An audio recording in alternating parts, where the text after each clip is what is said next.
Olá! Neste vídeo, você vai entender como atribuir colaboradores por calendário. Para isso, acesse o Tangerino Web em seu computador utilizando qualquer navegador. No menu Colaboradores, clique na opção Calendário de feriados. Escolha o calendário desejado e clique no botão Editar.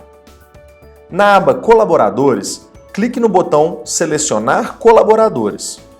Neste pop-up, você pode tanto selecionar todos os colaboradores, quanto selecionar colaboradores individualmente na lista abaixo.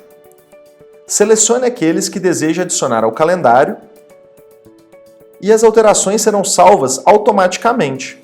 Feche o pop-up para continuar navegando no Tangerino. Caso tenha alguma dúvida, conte com o nosso suporte. Até o próximo vídeo!